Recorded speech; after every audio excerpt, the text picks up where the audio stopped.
Between popular entertainment, journalism, and social media, the amount of writing being created in the world seems to increase exponentially by the day. One might think there's not much left to be said.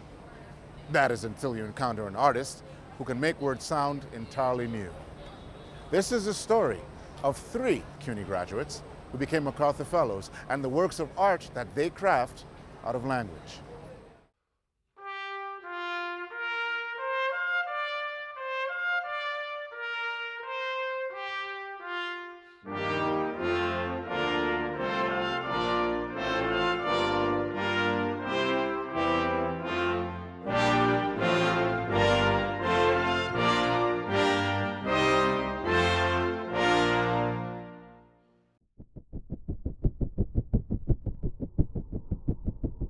Milk flower petals in the street, like pieces of a girl's dress.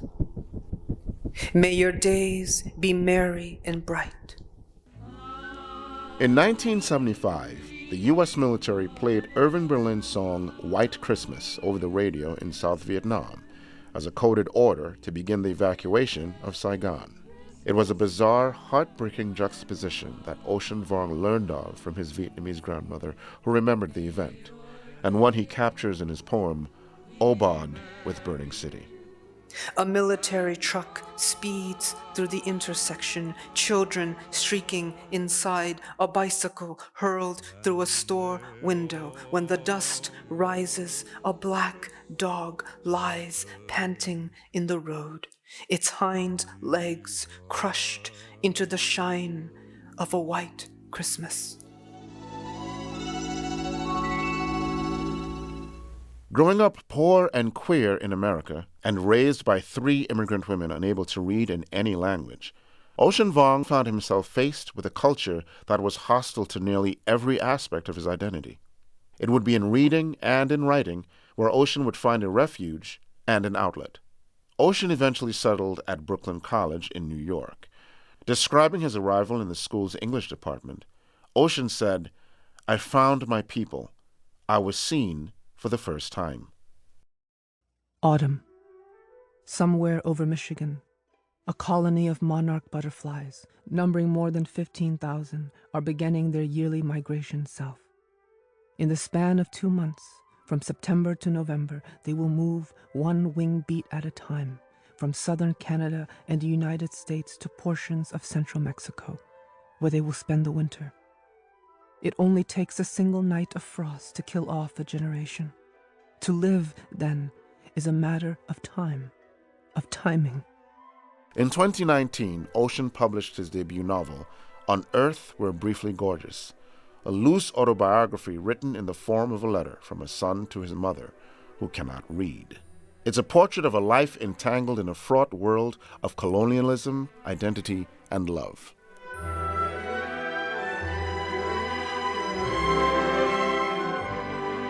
That time when I was 5 or 6 and, playing a prank, leapt out at you from behind the hallway door, shouting, "Boom!"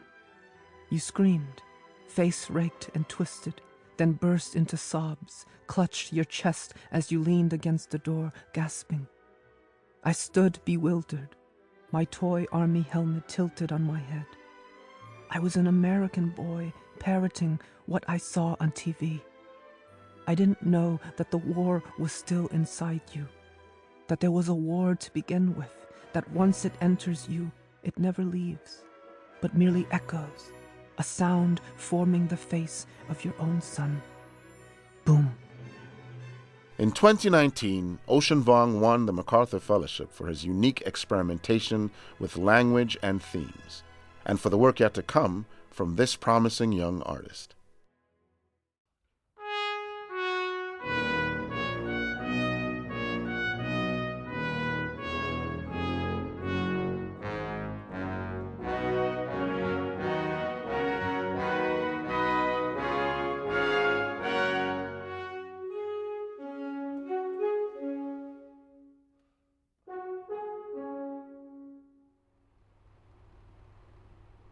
One.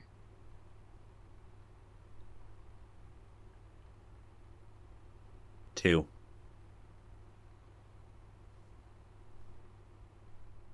3. Start again.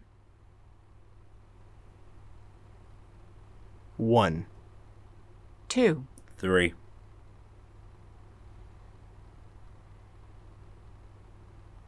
4. 5. 6.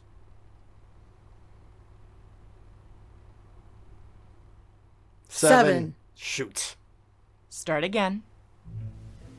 5, 6. 7. Circle Mirror Transformation, the 2009 off-Broadway play by Annie Baker, is set in a small-town drama class where a series of theater exercises slowly give way to interpersonal conflicts and revelations among the characters. It's a play that's characteristic of Annie's interest in depicting things rarely seen on stage: settings, gestures, speech patterns. Even silence itself is granted particular importance in her work. As a teenager growing up in Massachusetts, Annie Baker developed an interest in how people really spoke and would secretly record and transcribe conversations to gain insight. It was at Brooklyn College where she sought to build a playwriting career out of these everyday observations.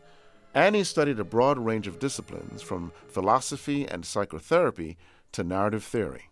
But from these lofty academic materials, Annie constructed unique visions of the lives of ordinary people, from drama students and small-town professors to high school burnouts and movie theater cleaners. Hey. Hi, Avery. Sorry, You're late. Yeah. I was just about to... Yeah. I'm sorry. Yeah, My dad was supposed to give me a ride, but then he couldn't, and I had to take like 3 different buses to get here, and I'm still trying to figure out the whole... Yeah, I don't really need an explanation. No, of course. I just feel bad, and I can totally reassure you that it won't happen again.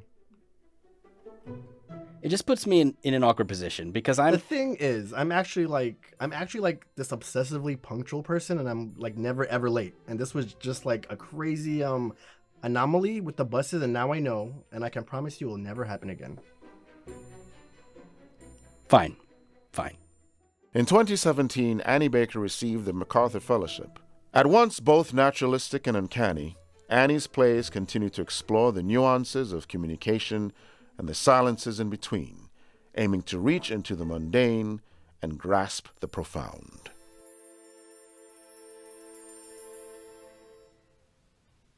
Seven, 8, 9,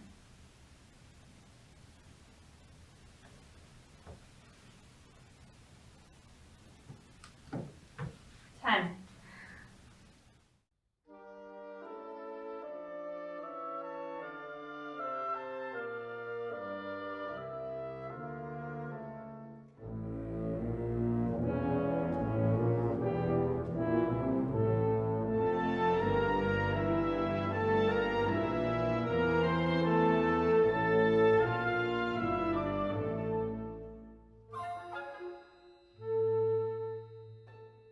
Loosed from the shaping hand, who lay at the window, face to the open sky, the fever of birth now cooling.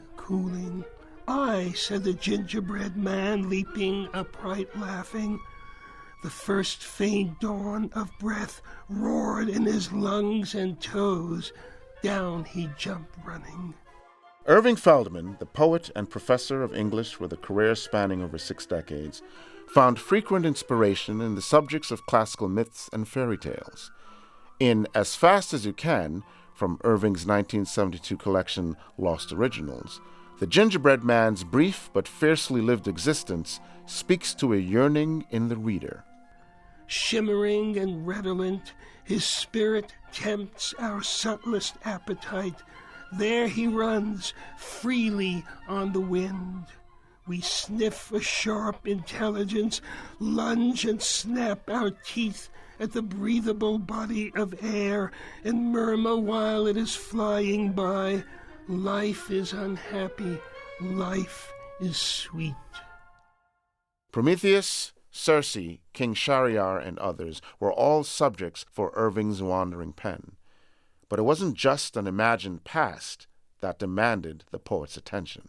Born in Coney Island in 1928 to a family of Russian Jewish immigrants, Irving was able to pursue his higher education at the tuition-free City College before embarking on his writing and teaching career. But despite the relative security of his Brooklyn upbringing, Irving had watched from afar as the Holocaust claimed millions of Jewish lives.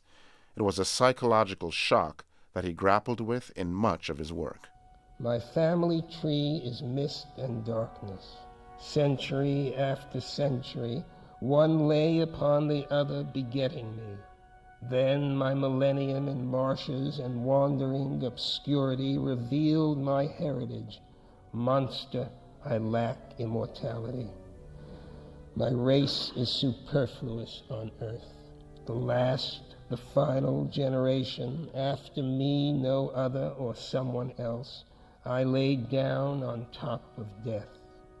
Yet alongside these elegiac ruminations on loss, Irving's poems attempt to reclaim what he called the metaphysical justification, that is, the essential right of every person to life and dignity, both for the Jewish people and for all ordinary unsung lives everywhere. In 1992, Irving Feldman was awarded the MacArthur Fellowship following 30 years of writing poetry. But creation hasn't always come easy. His poem, Heavenly Muse, imagines an argument between Irving and a rain-soaked muse who has arrived at his home late as usual. I ought to go and find myself a nice, steady fiction writer. As blessed be her memory, poor mother always told me. But I had to follow my heart. And now look at me, stuck with you, who want the roll, the rise, the carol, the dictation, without your submission. This is eavesdropping, this is stealing, until you give yourself to me. Oh, all right. Sing, Heavenly Muse.